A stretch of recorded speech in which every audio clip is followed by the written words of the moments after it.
నమస్తే, welcome to NSTV news. ముందుగా ముఖ్యాంశాలు. టీఆర్ఎస్ పార్టీ రజతోత్సవంపై విమర్శలు చేసిన ఎమ్మెల్సీ అద్దంకి దయాకర్. కేసీఆర్ స్పీచ్ కొత్త సీసాలో పాత సారాలా ఉందని, చెప్పిందే చెప్పి పాత చింతకాయ పచ్చడిలా ఉందని, హింసారాజులా మారిపోయావని అన్నారు. నీ ఒక్కని స్పీచ్ కొరకు ఇన్ని రోజులుగా తెలంగాణలో ఉన్న మీ పార్టీ నాయకులను, అటు వరంగల్లో ఉన్న వాళ్ళని ఎన్ని తిప్పలు పెట్టిండ్రు. ఎడ్ల బండ్లు అన్నారు, సైకిళ్ళు అన్నారు. మీ ఒక్కరి స్పీచ్ కొరకు ఇన్ని రోజులు వినలేదని చెప్పి కొత్తగా ఏదో మాట్లాడుతుండ్రని చెప్పి అలా వరంగల్ ప్రజలనే కాదు తెలంగాణ ప్రజలంతా కూడా హింసరాజుగా హింసించిన మీ యొక్క స్పీచ్ చూస్తే ఇంకెప్పుడు మీరు మారుతారు? ఎక్కడున్నాడు రేవంత్ రెడ్డి గారు? ఎక్కడున్నది కాంగ్రెస్ పార్టీ? ఎక్కడ ఉన్నది రాహుల్ గాంధీ ఆలోచన విధానం? మీరు ఎక్కడ ఉన్నారు?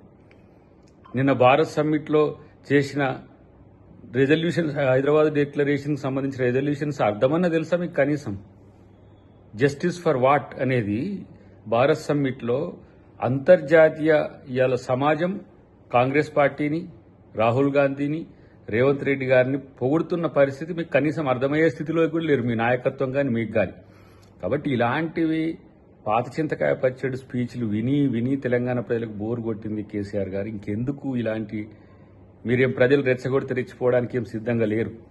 కాబట్టి తెలంగాణ ప్రజలు తెలంగాణకి ఏం కావాలని కోరుకుంటున్నారో తెలంగాణ కాంగ్రెస్ పార్టీ చేస్తుంది, రేవంత్ రెడ్డి గారు చేస్తుండ్రు. కేబినెట్ కూడా అంత మొక్కవని దీక్షతో నిరంతరం పనిచేస్తున్న క్రమాన్ని చూసి తట్టుకోలేక ఈర్ష్యతో చేసిన కామెంట్స్ ఉన్నాయి తప్పితే ఇంకొకటి కాదు. ఇలా కాబట్టి ఇలా మీ పార్టీని బతికించుకోవడానికి బీజేపీని ఏదో తిట్టినట్టు తిట్టడానికి ప్రయత్నం చేసింది. కానీ బీజేపీ మీరు ఒకతాను ముక్కలే అని మాత్రం మాకు స్పష్టమైంది ఈ మీటింగ్తో.